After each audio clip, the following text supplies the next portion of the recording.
So Trump's first rally in Arizona was when? The summer of 15. Summer of 15. So I went with my mom. I was a Trump fan. To a Trump rally. To a Trump rally. His first one. Tyler was there. Tyler Boyer. Yes, he was there with his beautiful wife and his kids. He came up to me afterwards and he was like, hey, we're starting this, or we have this organization and we're starting in Arizona. Would love for you to be a part of it. And everything he said sounded super exciting, but I was getting ready to move to New York. And so I said, thank you for all the information, but I am moving to Manhattan. And I was like, stay in touch. And we didn't really stay in touch all that much. And then I went to Israel. And what year was that? 2018. So I happened to be there in Israel too. And then came back home and got a message from Tyler, from who I had met at the Trump rally. And he was saying, hey, you should come to Turning Point's office. We're having an office opening. We'd like to discuss with you about everything that we're doing with the faith component side of things. We met at the office. I decided to ask Erika in person during our sit down how she met Tyler. And of course, as we know, Erika knew Tyler for years before her and Charlie began dating. Both she and Tyler have been honest about that fact, particularly citing Trump's 2015 presidential rally as an event where the two of them attended together, right? Standing behind Donald Trump in Arizona at his 2015 July rally. Her mother, Lori Francevy, is in the background. So the three of them have known each other since at least July 2015 publicly. So I asked Erika how she met him. Tyler, from who I had met at the Trump rally, and he was saying. Her answer was that she met him at the 2015 rally because they were both standing behind Trump. And I immediately corrected her. I said, that's not possible because Tyler discussed knowing you already.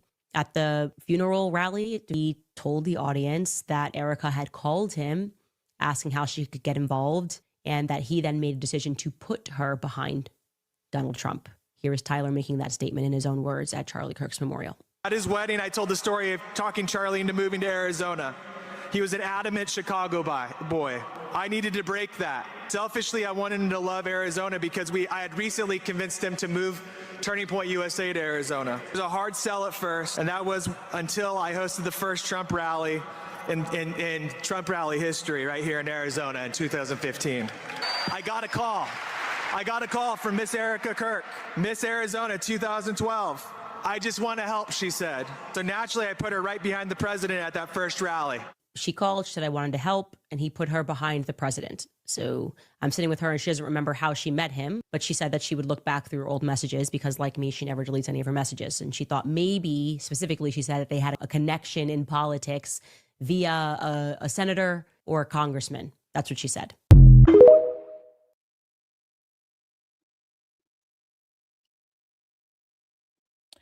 Okay, so welcome back to another episode of the Can We Talk About It podcast. And now that we've established that Erika is a lying liar who lies, whether intentionally or unintentionally, she seems to struggle with dates. As you heard there, she couldn't remember whether she met him at a Trump rally or not. In fact, Tyler corrects her at the memorial service and says, I knew her before that because she called me and she told me that she wanted to help, and he put her behind Trump at the rally. So she knew him before the rally instead of saying she met him at a rally. She knew him before. So Erika, once again, being tripped up by her own words, it just reeks of cover up. It reeks of carelessness. And I don't understand the reason why you need to lie about these things. There's no reason to lie about when you met someone, except aside from the fact that Tyler Boyer has a sordid past. But yet again, she is caught with, misinformation, disinformation. And so it just makes you wonder what is going on behind the scenes at TPUSA. So once I came across that, I thought, you know what? Let me go back. Now that hindsight is 2020, let me go back and review Candace Owens' live that she did right after she met Erika. And let's see what other things Erika said that may or may not have proven to be true. So this was, this was part of Candace Owens live that she did right after meeting Erika Kirk. So I wanted to review this because I'm actually going back and reviewing all of the memorial statements and putting together videos on that so that I can see, okay, what were people saying then immediately after the Charlie Kirk's assassination, and then what are they doing? What are they saying now that is not adding up? Because what I think is happening is that right after the memorial, they did not have a crisis PR manager because they didn't think they would need one. So they were all telling the truth. And then the crisis PR management came in and said, wait a minute, this is causing a storm. Stop talking, retract this, retract that. So now it feels like people are lying and covering things up. So let's take a listen together today at this live. This is from December 16th, right after Erika Kirk's meeting with Candace Owens. Let's listen in and see what she had to say then. People that are like, there's no way, like, you know, Turning Point's a good organization. And I'm like, I'm sorry, I came up through Turning Point, and I know, like any other organization, you get a lot of rotten eggs. And I think that with Charlie gone, there's obviously going to be a concern. And I did stress, and I used the example of Tyler Boyer. I'm like, this is a person that it's like an open secret what he's into. And you guys are signaling that like he's a part of the family. What am I supposed to make of that? Is that just bad judgment? Or is that like kicking the can down the road? Or is it kind of overt, we're going to protect bad people? You know, this is all the stuff that I said. Trust me, I said everything that I have said on the show. I just didn't want to like give you a 4-hour podcast today about everything. So regarding Tyler Boyer, we know that he has some salacious, in fact, Trump pardoned him for some things. So we know that. Now the question is, was Charlie aware of this? And was Charlie looking at firing him prior to his assassination? And then because Erika, being his bestie from 2015, who put her behind Trump at that rally, did she know, and is she protecting him? That's what I think Candace is getting at here, which I wouldn't have thought about at the time. So Candace Owens told Erika, look, there are bad people within this organization. And of course, you're going to have rotten eggs in any organization. But the question is, are you willing to get rid of the rotten eggs? And this is what Erika had to say. Okay, let's see. I have to learn here of the questions. Okay. Oh, I figured out how to do the questions. Okay. Is there information that you absolutely cannot discuss? No, there is not information that I absolutely cannot discuss. That's why I'm saying ask me anything that you want right now. Does Erika still want you to stop? Did she explain herself? Yeah. So Erika said that the reason that she told me to stop was because of the way Barry set up the question. And so she was basically saying like, you know, stop, that's it. And then there apparently was a lull, which could have been edited. And Barry kind of wanted her to say more. Okay, so there's all these people on Twitter, you guys are on X, who are like absolutely going at Candace Owens saying, Erika told you to stop. She told you to stop talking. But remember, Erika met with Candace after that, and Candace asked her, why did you tell me to stop? And she goes, well, I didn't really. It's because the way that Barry Weiss set up the question, I didn't really want you to stop. Do you see what I'm saying?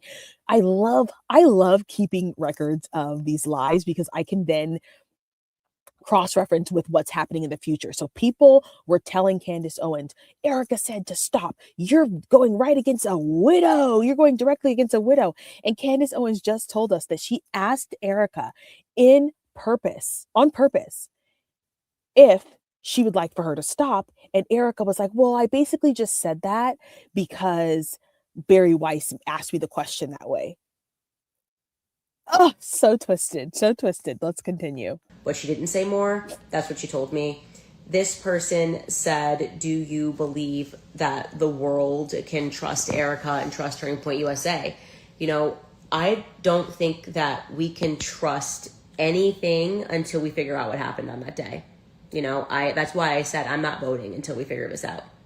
And this weird peer pressure that we all need to vote and just like keep focusing on politics and support conservative organizations. And like, it's like, no, because to me, if this is covered up and we don't get a clear answer, and when I say a clear and convincing answer, I don't mean $1 billion campaign spent on influencers telling you that the answer is clear. I mean, like, we all look at each other and go, yeah, like 100%, we saw him pull the trigger and that's it, it's over. And even in that regard, even if I actually saw Tyler Robinson pull the trigger, and I don't think he did, and I haven't moved 1 inch on that opinion, but even if I did actually see him do that, I still would not think he acted alone. So I don't think that we should just be moving on and trusting everybody. That doesn't make any sense to me. There's no way that Erika could know that organization this quickly. Like, there's 650 employees, and someone was just assassinated in broad daylight, and people are telling lies. People are telling lies. We're going over the lies, like, on the show live. So I don't get how anybody could trust the situation right now. This person says, what's one thing you learned that you didn't know prior? I mean, there's a lot of things I learned that I didn't know prior. I think probably the part that we discussed about the magic bullet, them saying that, Andrew was kind of flying rogue and just did that. And I will say I struggle with that one a lot. I struggle to believe that because, first and foremost, how on earth, we'd have to believe that, first off, the surgeon, who's a professional, who works at multiple hospitals, just thought it was fine to talk to a PR agent who, in theory, he shouldn't have even seen Andrew, right? Like I said, Andrew gets there later. I'm assuming the surgeon didn't just wait around to hold hands. That's not what surgeons are supposed to do. They should be working on the next patient, whatever it is. Okay, he had to have had permission, because otherwise doctor would be like, who are you? Like, how, especially when there were so many people looking for information, I would imagine the doctor would have been on high alert. So I feel like we're not getting the truth of that conversation. Like, more happened. There was some sort of a facilitation between that conversation. This is so crazy to look back in hindsight, because remember, we just found out that Erika was on the phone with Andrew, and and she pushed the magic bullet story, not Andrew Colvette. So she was throwing Andrew under the bus in Candace's face. Because remember, during the interview, during the conversation with Candace, Andrew Colvette was not in the room. Justin Strife was in the room, not Andrew Colvette. So she's lying to Candace. And I believe I don't know if she'll say it on this live, but Candace also told us that Erika said they were on the way. They're thinking of firing Andrew, right? But in this conversation, remember, this is in December, Erika is still telling Candace that Andrew Colvette is running rogue, and he said that, but it's really Erika Kirk. Sick. That's weird. And then you have to believe that not only did Andrew fly rogue and call the surgeon, and then the surgeon violated HIPAA to talk to Andrew, but then on top of that Andrew then was like, I'm going to tweet this, and I'm going to put quotation marks because I remembered from memory what the doctor said. I'm just like... Exactly. And I guarantee you, Andrew does not tweet anything without Erika's permission, specifically as it relates to Charlie. So now we know, hindsight's 2020, we know that Erika allowed this to happen and pushed for this to happen and is letting Andrew be the scapegoat. And I wonder if their PR crisis manager said, you don't say anything, you let Andrew he's a PR person, he takes the fault for all of this. That's a lot of stuff that had to have happened. And I don't know. I just don't. I feel like there's a little bit more to that story. This person said, did EK comment on the Egyptian planes following her? I've talked about this on the show. We're going to get more into Egyptian planes tomorrow. She definitely seemed receptive to it. I'll say that. She was definitely receptive to it, and there's no way not to be receptive to it because it's true. It's happening. This person is, are you now paid by Israel? No, it's Qatar. It's always Qatar. This person says, did you find it strange that Erika had Charlie's phone during investigation? I forgot to mention on the show today. I did ask whether or not the feds took Charlie's phone, and they didn't. I think the feds are involved. I've been pretty clear about this. I hope you guys, the feds are involved. Yes, the feds are 100% involved in the cover-up, because there's no way if on his Signal, if you guys are not aware of what Signal is like a back channel that a lot of government agencies use. It's supposed to be secure and private and all that stuff. The feds are 100% involved. We know that now from the Fort Huachuca story, but the fact that they didn't even look at his phone to see who was texting him, because if they had indeed looked at his phone, they would have seen that Lori Cardozo sent him a threatening text message, and they would have looked at it. Right? But they knew this was going to happen. And I love watching this back, because there are so many things where Candace was like, I just have a bad feeling about this. I don't have a great feeling about this. And then it proved to be true 2 months later. Right? So yes, Charlie had, and I'm sure that Charlie has more messages in his phone that Candace knows about that would be cause for concern for a government, a police agency, CIA, FBI, all of that. They would be concerned about these things, but they're not. They didn't even take his phone because they created the narrative. And if they took his phone, they would have to admit that there were people threatening to kill him, and they would have to investigate it. Like, I just believe this in my soul that the feds are involved in this. There are some things that I have not said publicly because there was only one person who would know this and they would lose their job. Let me put it this way. I am like 99% sure the feds were involved with what happened on that day. That's where I'm at personally. Okay. I don't even question that. Like, that's not even something that I'm willing to play the game with. The Cash Patel, what did he know? Where did he know? So now for me, it's like how many people at Turning Point knew that. And I have bad feelings about a lot of people that are there. I shouldn't say a lot of people. That's not fair. A lot is me being dramatic, but I have some bad feelings about people that are there. And especially when their stories start to run into each other, like we've shown, it's not good. Because it's like, what's the point of telling small lies, right? Like, I thought it was weird that, like, Elizabeth got cut out of the story of Mikey's first phone call when they were all so insistent that was like a military maneuver, you know?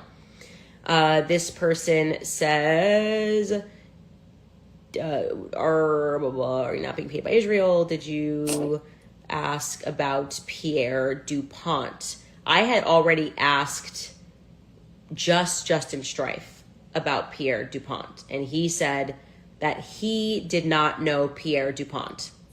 And I had asked that before we had ever even sat down. I did not ask Erika about Pierre, which I should have done. And I had a list of questions, and I did not think to ask her about Pierre. I should have done that. I can still do that, though, because the lines of communication are open. So there you go. Is there anything that Erika said that you didn't believe? I think I kind of just answered that question. I struggled with, I struggle with the Andrew Colbert tweeting that by himself. Like, it's pretty standard. Non-doctors know that you have to speak to next of kin. And also, I would say the Bibi Netanyahu offer, saying that, you know, she didn't know about that offer. I don't know. Are we, like I said, I'm trying to assume that there are still Israeli donors who are facilitating this, like, sit down with Barry Weiss. And that's the reason why there still seems for me to be this, like, protection of Israel. That's just how I feel. I feel like the company is interested in protecting Israel's interests. And we see this with the way that she's Shabbat Shaloming all over the news. We see this, you know, with the book. We see this with her silence on Iran, right? Because to me, what's crazy is knowing that Charlie was so vehemently against war with Iran, and his widow, who's supposed to be his, you know, we're so lockstep in sync, we agreed on this, is silent. She's silent on it. Wouldn't this be a great opportunity to prove to the world that you and Charlie were on the same page by saying, I am against this war in Iran, because, and this is what Charlie would have wanted. Charlie went to the president and said, hey, this is not a good idea. But Candace Owens, her spidey senses, her instinct, her discernment is right. There are still people. Erika 100% had to know about the offer from Bibi Netanyahu. Well, not only did she have to know, she told Andrew Colbert she knew everything. I know everything. I know what money my husband turned down, and I know what money he did not. That's what that means. And I do think that there's some Israel angle to the story. And nobody made me think that other than Bibi Netanyahu right after Charlie was killed. Do you think Erika is okay? Yeah, I do think she's okay. Are you and her friends? Like, we were never, like, close friends, obviously, because what happens when you get married is you, like, focus on your family and your kids. And I started having kids right away with George while him and her were dating. We've always been cordial. We have always gotten along, and we were always very supportive of one another when her and Charlie were dating, then when her and Charlie got married. And I do think she's okay. I think something that she did say, which I mentioned on the show today, was that her and basically that the way that she copes is by working, like a workaholic, like throwing herself into work is like a form of grieving for her, which I think a lot of people had questions about that. I didn't ask her a question about that. She kind of offered, actually, how did that come up? She didn't offer it. There was something that I said, and then she was like, well, I can explain. I can't remember. I genuinely can't remember. I don't want to butcher it and put words in her mouth. This person says, let me scroll down here. Who does she think killed Charlie? I think she expressed herself, hence the reason why I pointedly asked the question. She expressed, at least what I got from the Glenn Beck interview, was that she believes that it was Tyler Robinson, and I don't see how she gets there. On the basis of the conversation I have with the lawyer, I feel even less compelled that it was Tyler Robinson. I was holding on to the off chance that they had some smoking gun, literally like a smoking gun that we didn't have access to, and we were just the dumb and ignorant public. That's not true. So I just don't get that. I do not get that at all. Or was I asked to sign an NDA? Clearly not. That's why I'm talking to you guys right now. What about her ties to Romania and the missing kids that she sent to Epstein Island? I never heard about kids being sent to Epstein Island. The entire thing about Romania, I have never even covered on my show. So I was not the person equipped to ask any of those questions. I kept telling you guys, I was fully locked in on what happened on September 10th.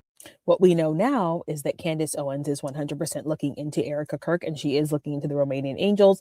And so we can actually expect her 2-3-part documentary series on Erika Kirk. And I'm excited to know what will come of this, because yes, there are a lot of questions surrounding Romanian Angels, around the orphanages. Now that the Epstein files are coming out, it's very clear that fostered and orphaned children were being used for absolutely diabolical and debased and degenerate behavior on the island. And so, yes, I have questions. And Candace Owens has said she will, look into this as part of her documentary. But at the time, she didn't know and she didn't ask questions. I obviously saw all the TikToks about her mom, about the CIA thing. Actually, her mother did come up. That was interesting. That is actually a very interesting point. I will tell you right now, the most raw emotion that I have ever seen from Erika was when she was talking about her mom. She could barely get through, because I knew from Charlie when they got together, her mom was sick, and because he had sent her overseas, I think it was Iceland or somewhere, actually Austria, to try some treatment. And so I knew that her mother had been sick. When she even started talking about her mom, it was the one time that she broke and looked. This part of the live was so interesting to me when Candace Owens shared this, because to me, this was a little bit of a drop to us in the most subtle way to say, I've seen her really cry. I've seen her really break down. And it was not in regards to Charlie. And I believe that this was the moment where Candace Owens was like, oh, yeah. Something is definitely off here, because you are crying more over your mother than you are the father of your children and your husband. She said that's the first time I saw genuine, true emotion from her. Absolutely amazing in retrospect, obviously, thinking about, what does it look like for Erika Kirk to actually break down, and what we've seen on the Zoom calls that have been leaked. It's really interesting now to hear Candace say, yeah, she couldn't even get through a sentence. But when she's talking about Charlie, she's totally fine to talk about Charlie. Very interesting stuff. She was about to cry and turned really red. She was trying to keep it together. And I can tell you that she loves her mom. That I've never seen, I would stand that to the end, that Erika Kirk very much loves her mom, and she's very close with her mother. Most raw emotion I have seen from her, authentic raw emotion, was when we brought up the topic of her mom. And that was in relation to, I asked her straight up how she knew Tyler Boyer. That's another thing that's just coming to my mind right now, because I'm just riffing at you, but you can't remember everything. I mean, guys, it just happened. It was a 4.5-hour meeting. I took notes. You just got to give me time to process them. that's when her mother came up, and she was like, yeah, she loves her mom. Her mother being sick is something that genuinely impacts her. Why did the conversation have to be private? What do you want me to tell you? That's what I was offered. What do you want me to do? Like, that's what I was offered. I was offered public. I said yes. I was offered private. I said yes. I'm going to take whatever I can get. And I hope that we can then have a conversation in the public, that it can be AMA style and the public can ask all of their questions. I don't, if I was in their position, I would do it. I told them their PR has been a disaster. I think their PR, I said, this is a new PR world, and I feel like you guys have been treating the public like they're stupid, and they're not. They're not stupid. They have sussed this, they know this entire situation is suspicious, and I feel like you should just be kind of like dealing more honestly with the public. This is very interesting because I believe this is after Candace Owens told them that, which they do. Like, so what's interesting is how people are responding to Candace Owens publicly versus how TPUSA is responding to Candace. After she told them your PR is a disaster, they did then go and hire a PR crisis manager because they realize what she's saying is true. They know, like, whether or not Erika's involved, TPUSA is involved, what Candace Owens is saying is true. This is a disaster. This is not going well for the company. You guys look bad. You need to start telling the truth. And then they go and hire a PR crisis manager who, to be honest, is not doing a better job of this at all. This person says, why hasn't Erika protected you regarding the FBI? Oh, that didn't even come up. Honestly, I didn't even think to ask her about like, oh, could you reach out to the FBI for me? Because that's not how it's supposed to work. I pay taxes. The FBI should answer because I reached out to the FBI. And I think it's obvious. It's because I think they're involved, and I think Kash Patel is petty, and that's the reason why they're doing absolutely nothing about me saying that I have information pertaining to foreigners being on the ground that day. They're just not interested at all. Somebody said, did they threaten you? I was absolutely not threatened. Am I safe? Who knows? I mean, I'm fighting like 6 countries, one of them being the demonic entity that is Israel. Probably not, but it is what it is. This person said, do you think Charlie would still want you to apply pressure? Yeah, I do. I do think Charlie would still want me to apply pressure. And figure out what's happening. And that's why I'm doing it. Did you clarify anything surrounding whether or not an autopsy occurred? I already told you guys for a fact an autopsy did happen, so I didn't have that on my list of questions because I had already confirmed that. Was yesterday your first time speaking with Erika since 9/10? Yes, it was. Will TPUSA own up to the lies as much as you did? Will they defend you publicly? That's actually a good question. It was a private conversation. It would actually be great for them to then have it on the show and to own that they lied. That would be good, to exercise some humility, because I feel like I've been public enemy number 1, and all I ever did was tell everybody the truth from day. Exactly. This is also, again, so in Erika Kirk's Zoom call, she's like, we're going to be humble. She said it twice. We're going to be humble. We'll be grateful. We're going to follow my husband's mission. Interesting now that Candace, in retrospect, has brought up humility, because yes, if TPUSA admitted that they were wrong about some things, people would actually appreciate them more. People would actually trust them more. This old guard way of deny does not sit well with the public anymore. It does not sit well with the public. We now can look back at this live from Candace on December 16th, 2025, and we can say, she was right. And everyone can see that except TPUSA. In fact, they are pretending and letting their attack dogs and their flying monkeys call Candace Owens crazy. One. Does Erika think Tyler killed Charlie? Yes, I think she's already said that on multiple interviews. Was there discussion around UVU remodeling the crime scene? No, I forgot to ask that question, so that was my bad. Did they address the issues? Also, because I don't know that I should have thought about that, but I feel like that's more like a Fed question, and I was trying to focus on like Turning Point USA questions.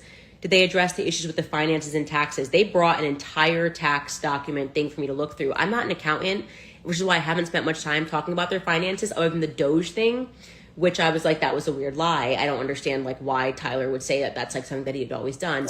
And they owned that that was not something that they had always done. So again, this is the stuff why I feel like we could have benefited from doing a public like live stream. Wait a minute. Wait a minute. Tyler Boyer admitted that it was not new. It was something that they always done, and they still sent a cease and desist to Wolves in Finance?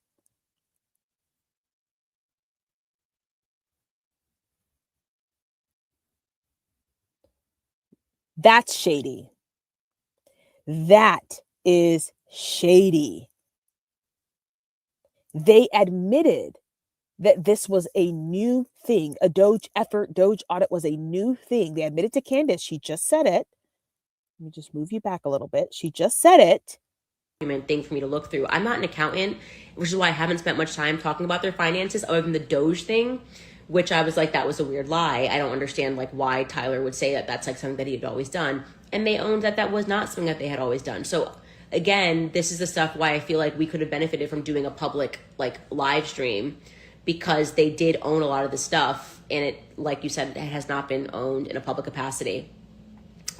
This person says, was Erika surprised by anything that she wasn't before? I would say, yeah, she was very surprised on one thing that I kind of surprised them with that I hadn't said publicly.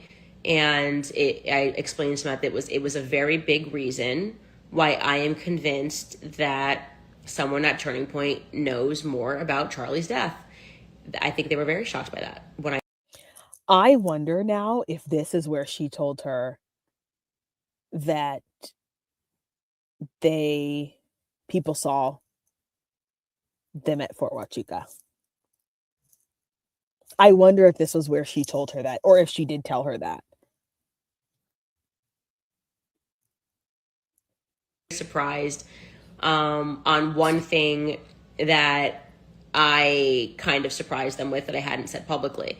And I explained to them that it was a very big reason why I am convinced that someone at Turning Point knows more about Charlie's death. I think they were very shocked by that when I told them what that thing was, which was like basically that somebody inside of Turning Point told me that. I'm not naming names, but... Okay, so it wasn't that. It was not the Fort Huachuca. Somebody inside of Turning Point told me that Turning Point was involved. And they were kind of jaws on the floor about that. And we're like, okay. And I was like, look, I haven't put that information out in the public yet because I am aware of what the ripple effect of that will be. And I also, it could very well be, obviously, in terms of conspiracy, do we think 650 employees of Turning Point USA are in on it? No. But I think it helped them see that I was being compelled by what I'm being told. And I have not told the public every single detail of everything that I've been told, because I am playing a game of chess. I need to figure out, to separate the wheat from the chaff, so to speak. And I think we've done a pretty good job of doing that. So there is that as well. I'm going to do a few more questions here. Darn, I accidentally scrolled to the top here. You guys asked a few times, who do you think? Did you find it strange that Erika has Charlie's phone during this investigation? I find it strange the FBI didn't take his phone. But then I think about it and I'm like, actually, it's not strange because I think the FBI is in on it. Yep. So it's like, yeah, I know they did some weird stuff. Starting with in the hospital. I know the feds were there. I've never said that until just now. The feds were at the hospital way too early, in my opinion, and they did some weird stuff. I don't know what to say other than that, right? I could say more, but I'm just kind of trying to wait and process a few more things. This person says... Okay, sorry, I'm scrolling just because I realized yes, we asked about the Doge audit. I thought I said something about that on the show today. Why do you trust the call logs? They could have been fabricated. You're absolutely right. They could have been fabricated. But if they fabricated them, to whose benefit? It actually made it seem like everybody lied. So, of course, they were, in fact, edited. It wasn't the full call log, uninterrupted, printed from the website, because they wanted to just show me the relevant portions. But that's all we had. I would prefer to sit down with Mikey and for Mikey to show me his call logs in person. I'm open to that. Like, if I ever get an opportunity to go on their show, I would just be like, can you show me the phone so I have the confidence? I can only tell you guys what I was told, you know? This person says, I told you about the Egyptian planes. You'll have so much more on that tomorrow, so I'm going to skip that. Who styles your hair? Mia, who came with me for the vibes, my cousin, you know. A1 since day one. She can't stand me, but she's always with me. Do you believe that Erika Kirk is skeptical of Kash Patel? That's a good question. I feel that, and this is not coming from the private meeting, this is coming from just public messaging, that they have been trusting of Kash Patel. That they have been, like, you know, in communication with him is what I've been told. They've been in communication with him. I find that to be weird because I think Kash Patel is completely and utterly full of shit. So it's also interesting how Kash Patel has been noticeably quiet on Charlie Kirk. I mean, he's actually been silent for a while on a lot of things, but he's been noticeably quiet on Charlie Kirk. And I don't know if it's because they've officially closed the investigation and starting the trial, but he has been extremely quiet and has been the one to brush this under the rug the most. And of course, Erika doesn't find his behavior suspicious because she has been told by whatever entity is running TPUSA that you will accept this narrative, you will not ask any questions, and this is what it will be. If she is skeptical, it was not communicated to me. And I didn't ask that question specifically. Is Erika interested in the story of the witness that called you the military meeting that he saw in the military base? I think that's an interesting question.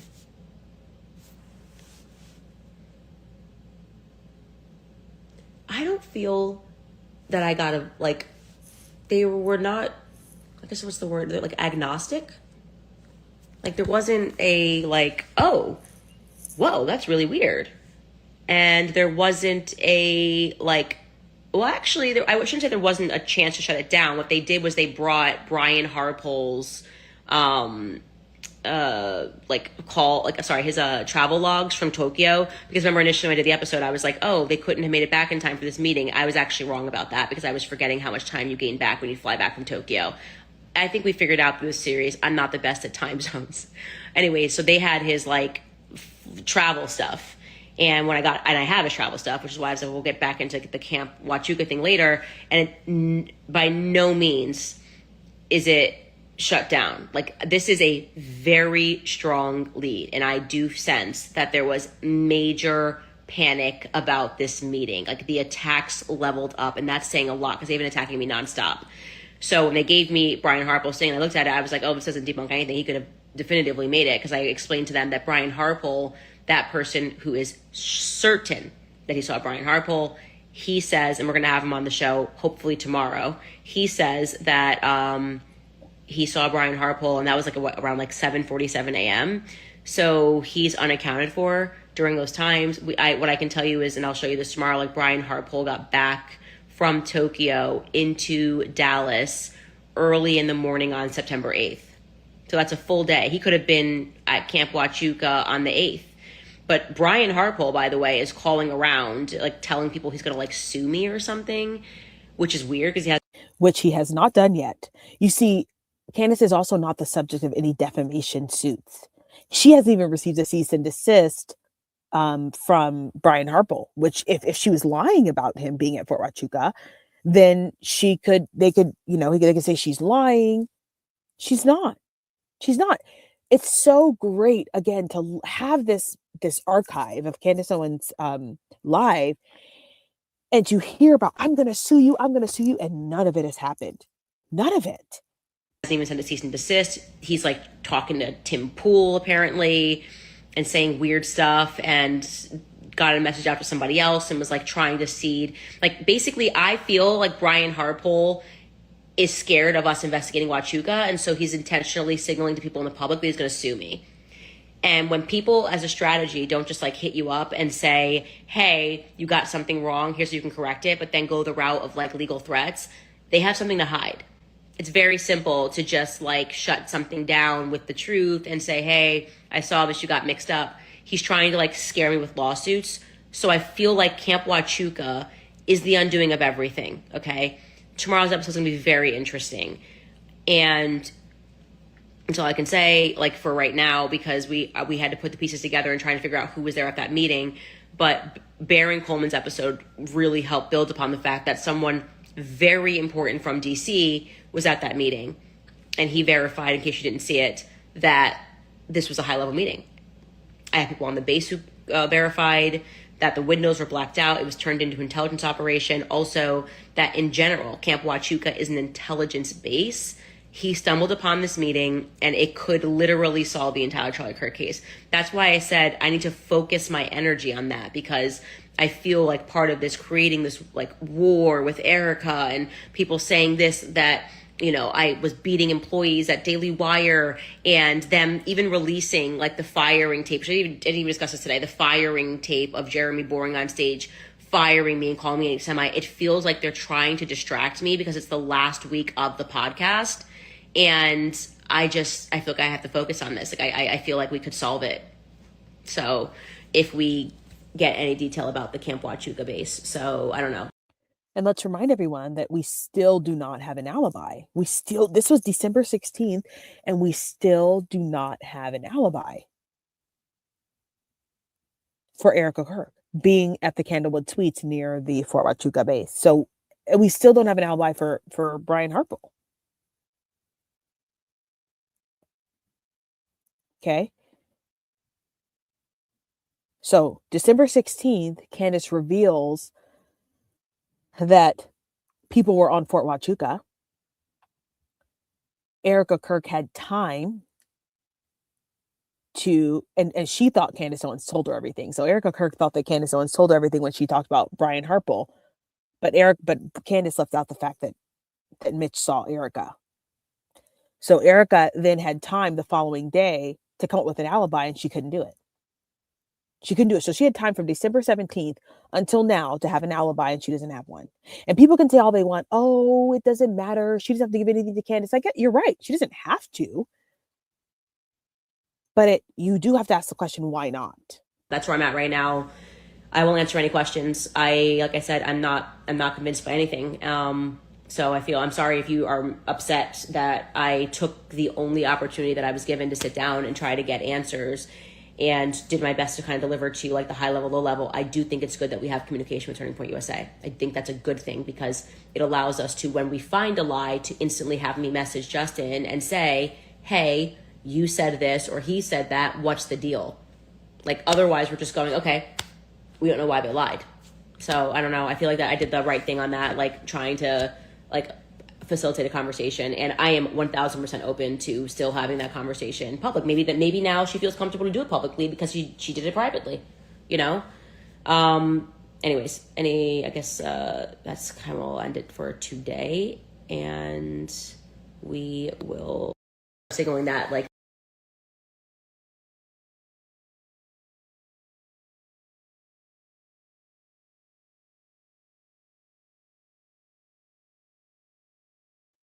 So that's her information. That was her live post her meeting with Erika Kirk. We have learned quite a bit since that meeting, but I wanted to review that and go over anything that is now surprising or that's different or interesting. And we did that. I also shared at the very beginning of this live how Erika Kirk lied about meeting Tyler Boyer to Charlie's face, which is just, again, I think it only stirs the honeypot pot, so to speak, when she does that. So that's it for today's video, you guys.